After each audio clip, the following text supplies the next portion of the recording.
Hello students, आज के video lecture में हम सॉल्व करने जा रहे हैं बी फार्म सेमेस्टर 5 का थ्योरी फार्माकोलॉजी सेकंड का ईयर 2021-22 का थ्योरी एग्जामिनेशन। चलिए स्टार्ट करते हैं अपने सेक्शन वाइज। सेक्शन ए है हमारा, जो हमारे 2 मार्क्स के क्वेश्चन है, 10 क्वेश्चन है, सबको 1 बाई 1 देखेंगे। फिर हमारा सेक्शन बी, सेक्शन सी। सबसे पहले सेक्शन ए में चलते हैं। इसमें हमारा पहला क्वेश्चन है डिस्कस स्टर्लिंग लॉ।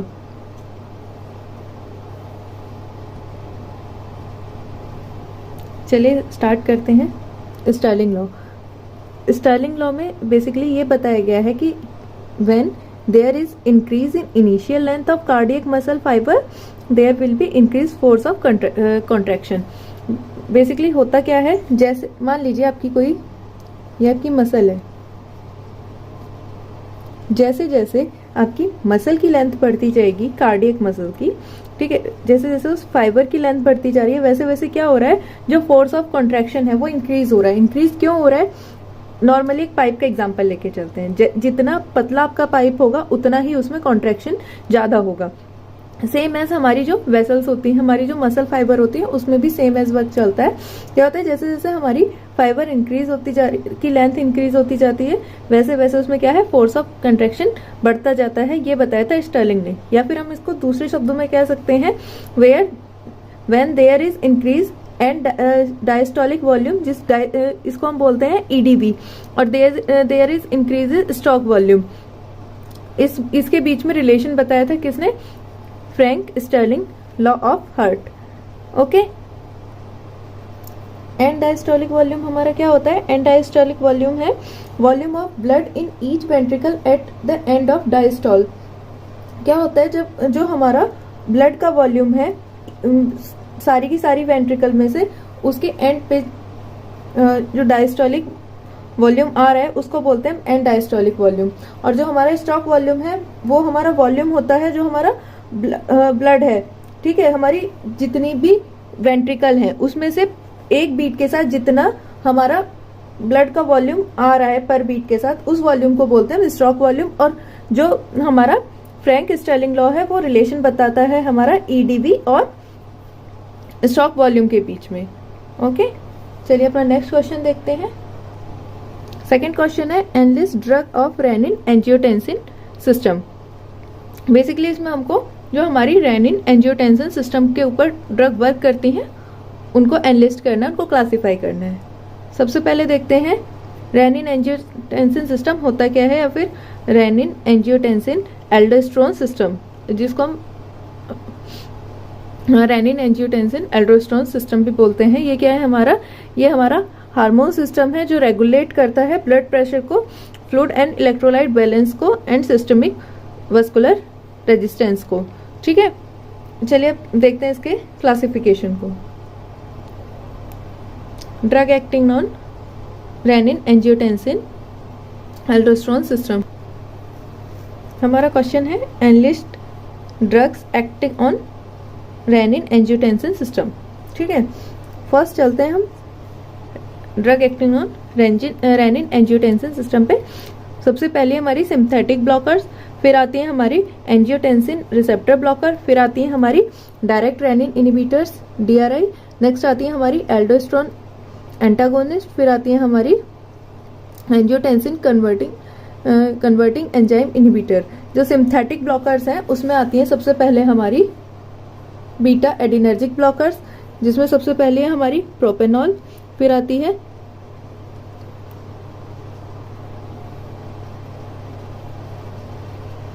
मीथोप्रोलोल, फिर आती है हमारी अल्फा एडिनर्जिक ब्लॉकर जिसमें आती है हमारी प्राजोसिन, टेराजोसिन। नेक्स्ट है हमारी सेंट्रल सिंपैथोलाइटिक में आती है हमारी क्लोनिडीन मिथाइल डोपा। नेक्स्ट है हमारी एंजियोटेंसिन रिसेप्टर ब्लॉकर जिसमें है हमारी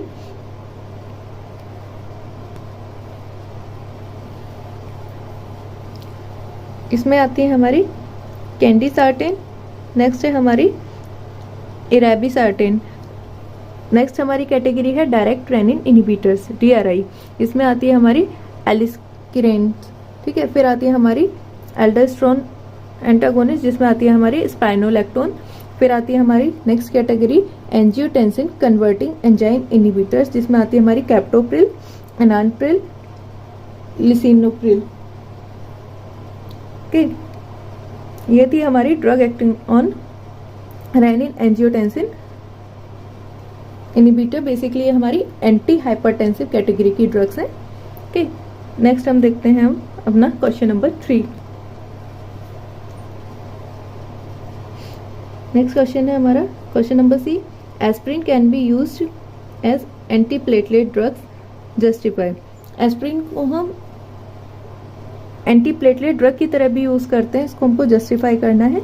चलिए देखते हैं। Aspirin can be used as anti platelet drug, basically क्या है, इससे इस एस्प्रिन की एंटी प्लेटलेट मैकेनिज्म को समझने से पहले हमको समझना पड़ेगा प्लेटलेट एग्रीगेशन या फिर कोएगुलेशन होता कैसे है।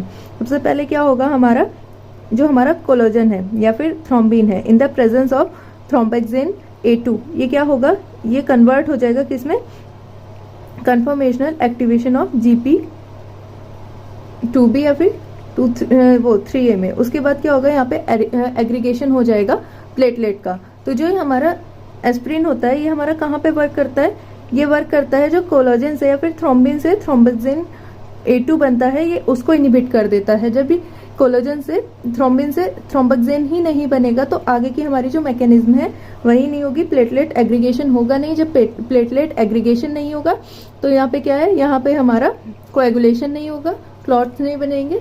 तो ये इस तरीके से वर्क करता है हमारा एंटी प्लेटलेट्स की तरह। नेक्स्ट है हमारा क्वेश्चन नंबर 4, कंपेयर स्पाइनोलेक्टोन एंड अमाइलोराइड्स। ठीक है, अब क्या होगा, हमें इनका कंपैरिजन देखना, कंपेयर करना है। कंपेयर करने से पहले हम देखेंगे कि इसमें सिमिलैरिटी क्या होती है। हमें कंपेयर करना है स्पाइनोलेक्टोन एंड अमाइलोराइड का। बेसिकली क्या होता है, ये दोनों हमारी पोटेशियम स्पेयरिंग कैटेगरी की ड्रग है, और ये क्या है, ये हमारी डायरेटिक्स कैटेगरी की ड्रग है। क्या होता है, दोनों की दोनों हमारी कहाँ पे वर्क करेंगी, पोटेशियम, दोनों ही हमारी वर्क करेंगी पोटेशियम स्पेयरिंग पे। ओके, करती कैसे हैं दोनों वर्क। सबसे पहले जो स्पाइनोलेक्टोन है वो डायरेक्ट एंटागोनिस्ट होती है मिनरेलो कॉर्टिकॉइड रिसेप्टर की, और लो करती है हमारे वीपी को। पर जो हमारी अमाइलोराइड्स होती हैं, ये क्या करती हैं, ये इनडायरेक्ट इनहिबिट करती हैं वो सोडियम इन्फ्लक्स को इन द ल्यूमिनल मेम्ब्रेन, और लो करती हैं वीपी को। ठीक है, दोनों के दोनों में सबसे मेजर डिफरेंस यही है कि दोनों ये हमारी डायरेक्ट एक्टिंग होती है स्पाइनोलेक्टोन, और जो अमाइलोराइड्स हैं ये हमारी इनडायरेक्ट एक्टिंग होती है, इनडायरेक्टली इनहिबिट करती हैं सोडियम को। ठीक है, तब हमारे वीपी को डिक्रीज करती हैं।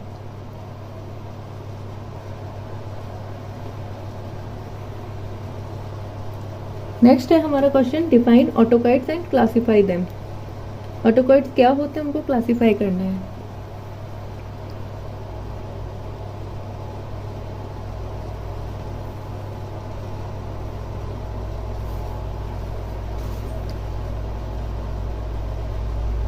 Define autacoids and classify them.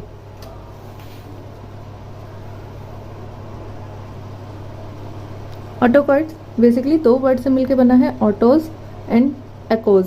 Autos का मतलब होता है हमारा सेल्फ, एंड एकोज का मतलब होता है remedy. Naturally occurring agent produced by many tissue act locally. Basically होता क्या है, ये जो ऑटोकाइड्स होते हैं ये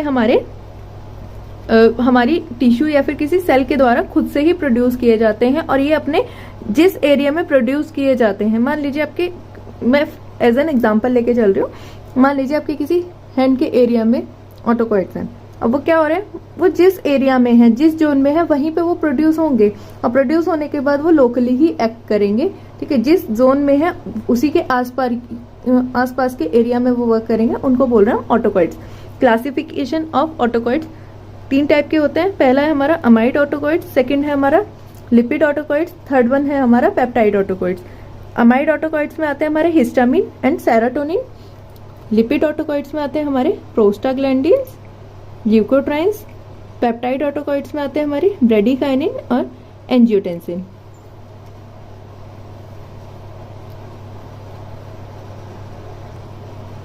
नेक्स्ट क्वेश्चन है हमारा, how colchicine is effective in improving gout. जो हमारा कोल्चिसिन है वो इफेक्टिव कैसे है गाउट को इम्प्रूव करने में।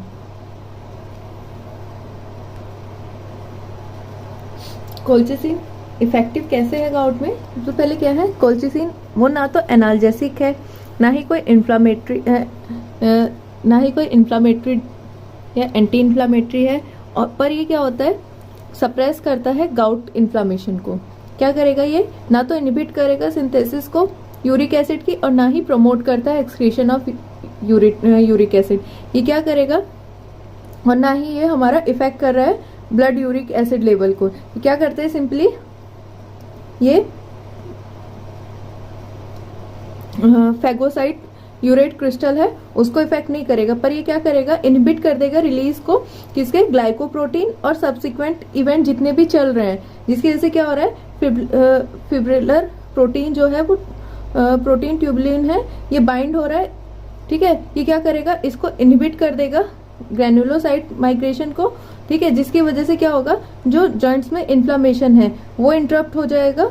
ठीक है, जिसकी वजह से इन्फ्लामेशन नहीं होगा। इस तरीके से एंटी गाउट एक्टिविटी को परफॉर्म करता है। सिंपली क्या कर रहा है ये, ना तो ये कोई हमारा एनाल्जेसिक है और ना ही कोई हमारा एंटी इन्फ्लामेटरी की तरह ट्रीट कर रहा है, पर ये क्या कर रहा है, सप्रेस कर रहा है जो हमारे गाउट की वजह से इन्फ्लामेशन होती है, गाउटी इन्फ्लामेशन जिसको बोलता है, उसको इनहिबिट कर रहा है। सेकेंड क्या है, ये ना तो हमारा इनहिबिट करेगा सिंथेसिस को जो हमारी यूरिक एसिड की, और ना ही प्रमोट कर रहा है एक्सक्रीशन को यूरिक एसिड के। ये क्या करेगा, सिंपली ये हमारा जो रिलीज हो रहा है ग्लाइकोप्रोटीन का, और या फिर जो हमारे सब्सिक्वेंट इवेंट चल रहे हैं फिब्रल प्रोटीन ट्यूबुलिन के, उनको उनसे बाइंड कर जाएगा, जिसकी वजह से क्या करेगा, ये ग्रैनुलोसाइट माइग्रेशन जो चल रहा है उसको इनहिबिट करेगा, जिसकी वजह से क्या हो रहा है, हमारा जो इन्फ्लाम जॉइंट है, ठीक है, वो इंटरप्ट हो जाएंगे, जिसकी वजह से इन्फ्लामेशन नहीं होगी।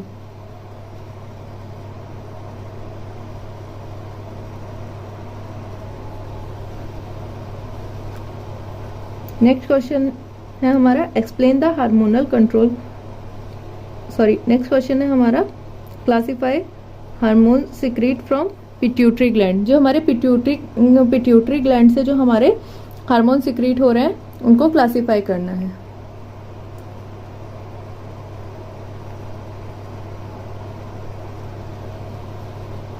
बेसिकली हमारी दो ग्लैंड्स होती हैं, पिट्यूटरी ग्लैंड के दो पार्ट होते हैं। पहला है anterior pituitary gland and second है पोस्टीरियर। एंटीरियर में जो है उसमें हमारे रिलीज होते हैं growth hormone, prolactin, adrenocorticotropic hormone, thyroid stimulating hormone, gonadotropin, follicle stimulating hormone and luteinizing hormone. और जो पोस्टीरियर है उसमें हमारा रिलीज हो रहा है oxytocin, anti diuretic hormone and vasopressin. ठीक है, दो पार्ट होते हैं हमारे पिट्यूटरी ग्लैंड के, anterior pituitary, posterior pituitary. Anterior से हमारा हो रहा है growth hormone, prolactin, adrenocorticoid hormone, thyroid stimulating hormone which is also called as TSH। फिर है हमारा गोनेडोट्रोपिन, फॉलिकल स्टिमुलेटिंग जिसको बोलते हैं FSH। फिर है हमारा luteinizing hormone which is also called as LH। Posterior pituitary gland में आते हैं हमारे oxytocin, anti diuretic hormone and vasopressins. Next question है हमारा, explain the hormonal control of insulin release. Basically जो हमारा इंसुलिन है वो रिलीज होता है हमारे पेनक्रियाज की बीटा सेल से। ओके, रिलीज होने के बाद वो क्या करेगा, जो हमारे इंसुलिन रिसेप्टर हैं वो क्या करेंगे, सबसे पहले जो इंसुलिन रिसेप्टर है वो लीवर और ब्लड को रेगुलेट करेगा। सेकंड क्या है, वो ग्लूकोज को रेगुलेट करके, ठीक है, जो उससे ATP में कन्वर्ट करना है वो वाला वर्क करेगा। जिसकी वजह से हमारी क्या होंगी, स्केलेटल मसल्स अपना वर्क करती हैं। बेसिकली जो इंसुलिन का काम होता है वो हमारा ग्लूकोज को कन्वर्ट करना होता है, उसको एटीपी में कन्वर्ट करने के लिए बेसिकली इंसुलिन को यूज करते हैं। ओके, ये है इसका रेगुलेशन। सिंपल से क्या होगा, ये हमारा रिलीज होता है पेनक्रियाज की बीटा सेल से, ठीक है। इंसुलिन हमारा रिलीज हुआ, इंसुलिन की वजह से हमारा क्या हुआ, तरफ ग्लूकोज रिलीज हो रहा है, फिर हमारा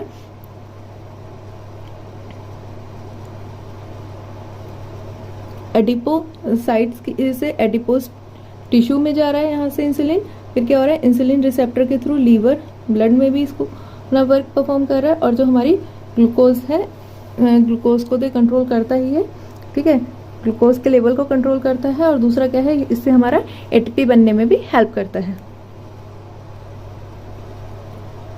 नेक्स्ट क्वेश्चन है, what do you understand by anabolic steroids, give examples. Anabolic steroids क्या होते हैं, इनको हम बेसिकली डिफाइन करते हैं एनी ड्रग और हार्मोनल सब्सटेंस जो केमिकली रिलेटेड होता है टेस्टोस्टेरोन से, जो कि हमारा एक मेल हार्मोन है जो प्रमोट करता है मसल ग्रोथ को। ठीक है, इसके एग्जांपल है हमारे नेंड्रोलोन, और सेकंड एग्जांपल है इसका ऑक्सीमिथोलोन। ठीक है, इसके दो एग्जांपल हैं।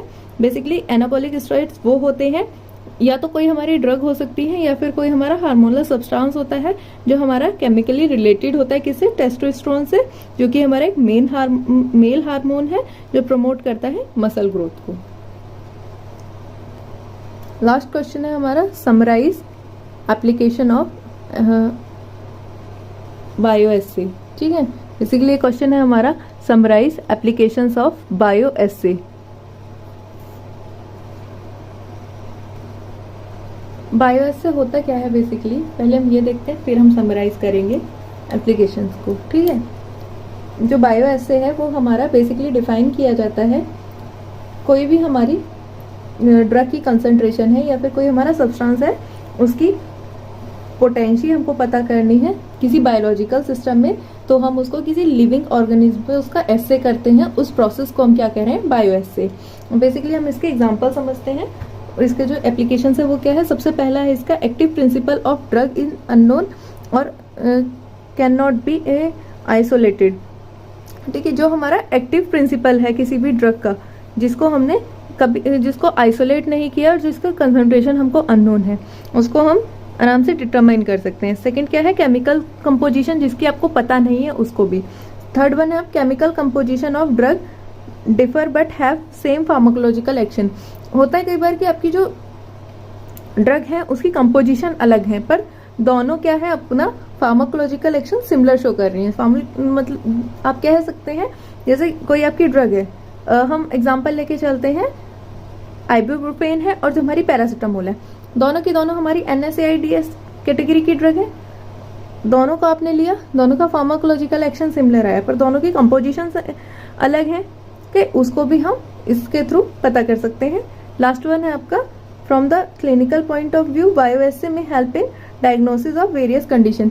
अगर हम क्लिनिकल पॉइंट ऑफ व्यू से देखें तो ये बायोएसए होता है वो हमारी कई हमारी ऐसी कंडीशन आती है, मेडिकल कंडीशन, जिसको हम डिटरमाइन नहीं कर पाते, उसको डिटरमाइन करने में बायोएसए हमारी हेल्प करता है। नेक्स्ट है हमारा सेक्शन बी, जिसमें हमारे 10 मार्क्स के क्वेश्चन है और हमको इसमें से 2 अटेम्प्ट करने हैं। ठीक है, चलिए स्टार्ट करते हैं। सबसे पहला है हमारा, enlist anti hypertensive drugs and give pharmacology of nitrates. सबसे पहले हमको क्या करना है, एंटी हाइपरटेंसिव ड्रग को क्लासिफाई करना है, और फिर हमको फार्माकोलॉजी लिखनी है नाइट्रेट्स की। अच्छा, इसी बीच बात करते हैं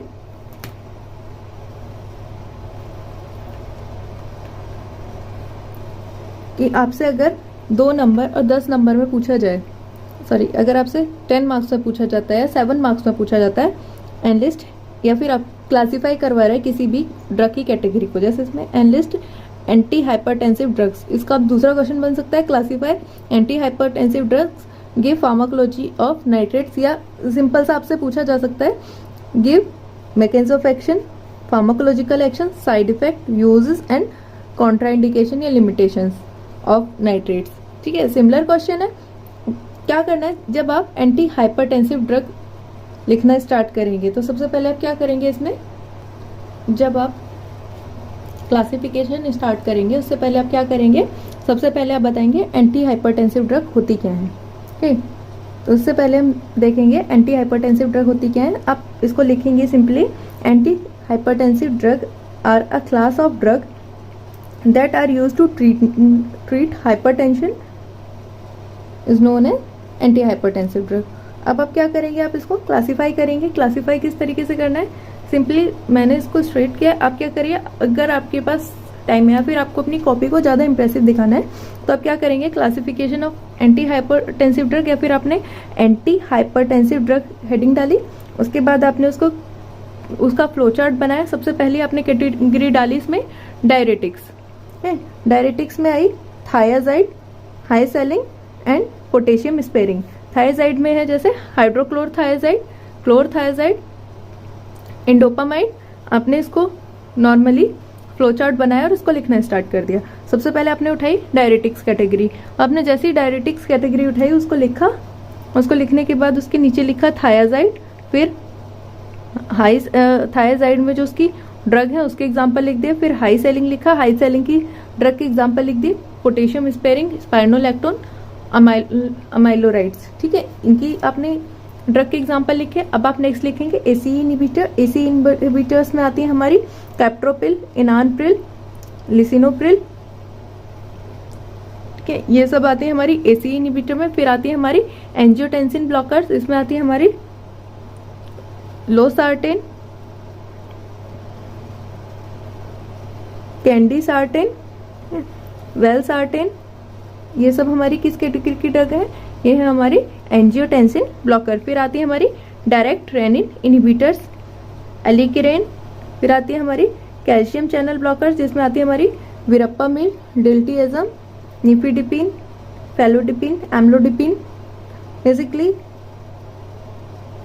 कैल्शियम चैनल ब्लॉकर्स की ड्रग्स को अलग से भी पूछ लिया जाता है, जैसे कि हमारी विरप्पामिल हो गई, निफिडिपिन हो गई, एम्लोडिपिन हो गई। ये सब ऐसी कैटेगरी की ड्रग है, ये मैक्सिमम पूछ ली जाती है अलग से, इनकी फार्माकोलॉजी पूछ सकता है। उसके बाद नेक्स्ट है हमारा बीटा एडिनर्जिक ब्लॉकर, जिसमें आती है हमारी एटिनोलोल, प्रोपेनोलोल। फिर आती है हमारी beta plus alpha adrenergic blocker, जिसमें आती है हमारी लेबेटालोल। उसके बाद आती है हमारी अल्फा एडिनर्जिक ब्लॉकर, जिसमें आती है हमारी प्राजोसिन, टेराजोसिन। फिर आती है हमारी सेंट्रल सिंपैथोलाइटिक, जिसमें आती है हमारी क्लोनिडीन, मिथाइल डोपा या फिर जिसको हम बोलते हैं मिथाइल डोपेट। फिर आती है वेसोडाइलेटर्स, जिसमें आती है हमारी हाइड्रालेजिन। फिर आती है इसमें हमारी sodium nitroprusside. Maximum sodium nitroprusside हमारी एक ऐसी ड्रग है जिसकी फार्माकोलॉजी भी हमारी मैक्सिमम अलग से पूछ ली जाती है। मिथाइल डोपा की भी, और एक हमारी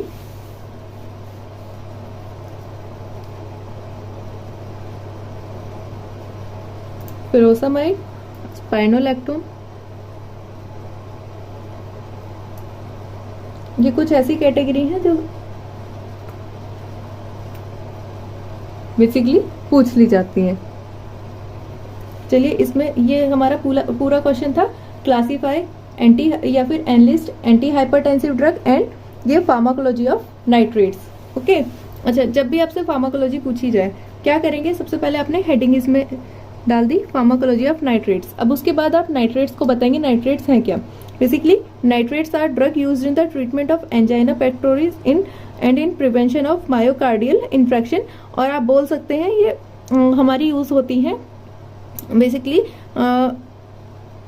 ये हमारी वेसोडाइलेटर्स की तरह भी यूज होती है। वेसोडाइलेटर हमारी किस कैटेगरी में आती है, ये हमारी एंटी हाइपरटेंसिव कैटेगरी की ड्रग भी आप एक तरीके से बोल सकते हैं। देखते हैं इसका मैकेनिज्म ऑफ एक्शन। सबसे पहले जो नाइट्रेट्स होते हैं ये हमारे ऑर्गेनिक नाइट्रेट्स होते हैं, हमारे प्रोड्रग होती हैं जो हमारी नाइट्रेट्स का ऑक्साइड का सोर्स होती हैं। ठीक है, in the body organic nitrates are chemically reduce to release nitrous oxide, a gas that can dissolve in biological fluid in cellular membrane. ठीक है, बेसिकली करेगा क्या है हमारा, जो हमारी नाइट्रेट्स हैं, ओके,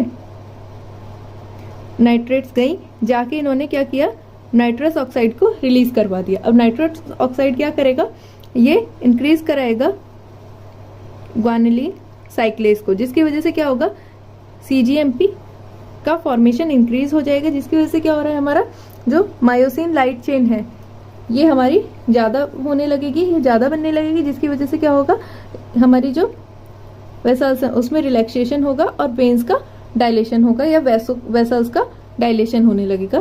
ठीक, इस तरीके से वर्क करती है हमारी नाइट्रेट्स। क्या करेंगी, रिलीज करवा रही है नाइट्रस ऑक्साइड का।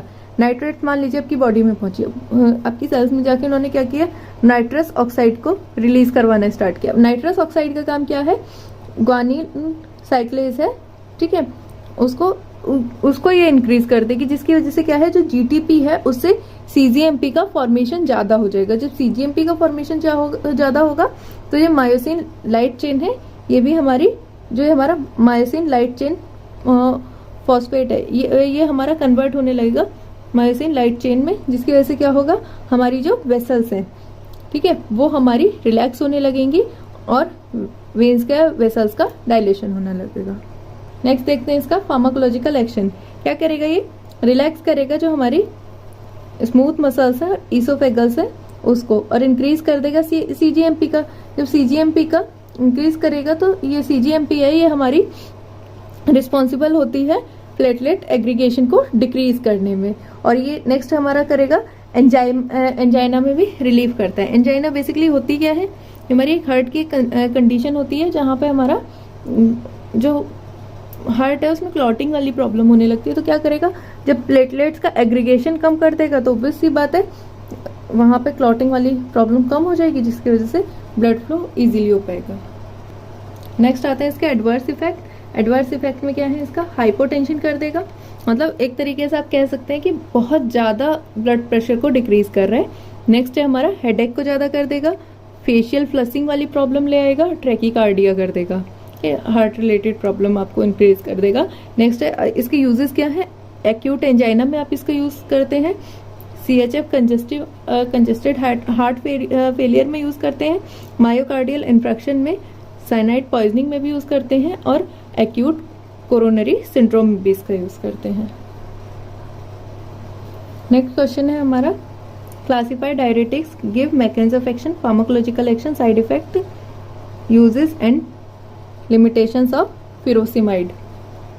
डायरेटिक्स हमारी होती क्या है, सबसे पहले मैंने जैसे अभी बताया था कि आप कोई भी क्लासिफिकेशन लिखेंगे उससे पहले क्या करेंगे, उसकी डेफिनेशन बताते हैं। ठीक है, diuretics is any substance that promote diuresis and increase production of urine. Basically diuretics हमारी ऐसी कैटेगरी की ड्रग होती हैं जो हमारी यूरिनेशन को ज्यादा करवाती हैं, जिसकी वजह से क्या होता है, बेसिकली हम वीपी में इसका यूज करते हैं। जब किसी को हाइपरटेंशन वाली प्रॉब्लम होती है तब हम उनको डायरेटिक्स देते हैं, जिसकी वजह से जो उनकी बॉडी के अंदर या बॉडी फ्लूइड में जो सोडियम का अमाउंट ज्यादा हो गया है वो कम हो जाए, इसलिए हम डायरेटिक्स का यूज करते हैं। अब देखते हैं इसका क्लासिफिकेशन देखते हैं डायरेटिक्स का।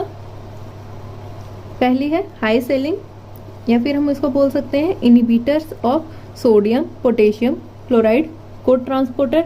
सेकेंड कैटेगरी है हमारी मीडियम एफिकेसी, जिसमें आते हैं हमारे inhibitors of sodium chloride importer.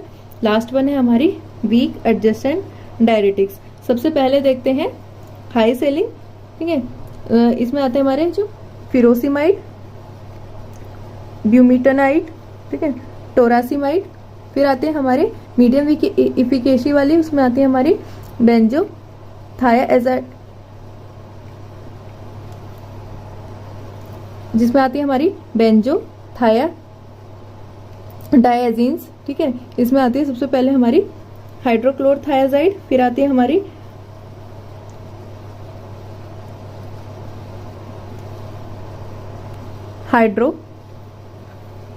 फ्लूमिथाजाइड, फिर आती है हमारी बेंजथायाजाइड। फिर जो हमारी थायाजाइड लाइक कैटेगरी है इसमें आती है हमारी क्लोरिडोन, क्लोपामाइड। फिर आती है हमारी वीक एडजेसेंट डायरेटिक्स, जिसमें आते हैं हमारे बेसिकली ये हमारी 3 कैटेगरी में सब डिवाइडेड है, जिसमें हमारी कार्बोनिक एनहाइड्रेज इनहिबिटर्स आती हैं, पोटेशियम स्पेयरिंग डायरेटिक्स आती हैं, ऑस्मेटिक डायरेटिक्स आती हैं। कार्बोनिक एनहाइड्रेज इनहिबिटर्स में आती है हमारी एसिटोजोलामाइड, पोटेशियम स्पेयरिंग डायरेटिक्स में आती है हमारी एल्डोस्टेरोन, एंटीएगोनिस्ट जिसमें आती है हमारी स्पाइनोलैक्टोन, और renal epithelium sodium channel inhibitors में आती है हमारी अमाइलोराइड। फिर हमारी ऑस्मेटिक डायरेटिक्स आती हैं जिसमें आती है हमारी मैनिटोल्स, आइसोसॉर्बिटोल, ग्लिसरॉल्स। इसमें हमारा आगे था फार्माकोलॉजी ऑफ फिरोसिमाइड। ये हमारी फर्स्ट एंड प्रोटोटाइप ड्रग है डायरेटिक्स टाइप्स की, ठीक है। इसमें हम चलते हैं सबसे पहले इसके मैकेनिज्म ऑफ एक्शन की तरफ। क्या होता है ये हमारा वर्क करती है थिक असेंडिंग लिम्फ और लूप ऑफ हैनल, ठीक है, जिसको हम लूप, इसी वजह से इसको बोलते हैं हम लूप डायरेटिक्स। फिरोसिमाइड है, ये इनहिबिट करती है सोडियम पोटेशियम क्लोराइड को ट्रांसपोर्टर को, जिसकी वजह से क्या होता है इसमें इंक्रीज होता है बाइकार्बोनेट एक्सक्रीशन और कैल्शियम एक्सक्रीशन, मैग्नीशियम, जिसकी वजह से क्या होता है ये हमारा ब्लड यूरिक एसिड लेवल को इंक्रीज करती है, जिसकी वजह से हाइपर यूरेसीमिया प्रोड्यूस होता है। अब देखते हैं इसका मैकेनिज्म ऑफ एक्शन सिंपली क्या है।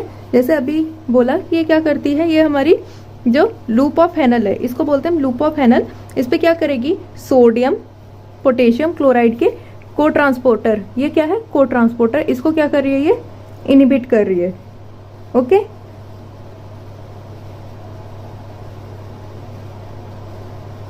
इसको इसने इनहिबिट कर दिया। जब इनहिबिट कर दिया तो सोडियम का इसके अंदर एंट्री रुक जाएगी, पोटेशियम की इसके अंदर एंट्री रुक जाएगी, कैल्शियम की इसके अंदर एंट्री रुक जाएगी, और जो इसके पास ऑलरेडी सोडियम था ये क्या करेगा, ये इस वाला जो ये दूसरा जो इसका सोडियम पोटेशियम एटीपेज है यहाँ से क्या करेगा ये बाहर जाता रहेगा। इस वजह से क्या होगा ये पूरा का पूरा सोडियम बाहर चला जाएगा, तो सेल में जो सोडियम की कंसंट्रेशन है वो कम हो जाएगी। सोडियम की कंसंट्रेशन हमारे ब्लड में कम हो रही है, सेल में कम हो रही है, तो बस सी बात है हमको हाइपोटेंशन वाली या फिर हमारी जो हाइपरटेंशन वाली प्रॉब्लम है वो कम हो जाएगी। ओके, नेक्स्ट क्या है फार्माकोलॉजिकल एक्शन। ये क्या करेगा, एक्सेसिव लॉस करवा देगा, क्लोराइड का लॉस करवा देगा, जिसकी वजह से क्या होगा हाइपोक्लोरिस्मिक एल्कोलोसिस हो जाएगा, और ये लिटिल चेंज करता है यूरिन की पीएच में, जिसकी वजह से रेनिन रिलीज ज़्यादा हो जाता है, ठीक है। इसके बाद है साइड इफेक्ट। साइड इफेक्ट में क्या है, ओटोटॉक्सिसिटी कॉज करवा सकता है, हाइपर यूरेसीमिया वाली प्रॉब्लम करवा सकता है, हाइपोटेंशन वाली प्रॉब्लम करवा देगा, और नेक्स्ट है हमारा हाइपोकैलमिया वाली प्रॉब्लम करवा देगा, और कई केसेस में क्या करता है ये रैशेस भी कॉज करता है।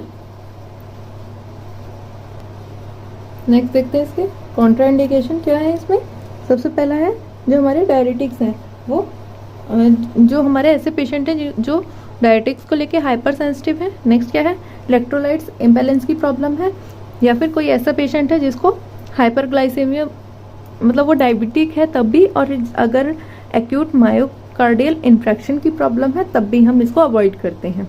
और जो हमारी फिरोसिमाइड है इसको हम लेसिक्स के नाम से जानते हैं दूसरे। ओके, नेक्स्ट क्वेश्चन है हमारा, what are various thyroid inhibitors, explain pharmacology of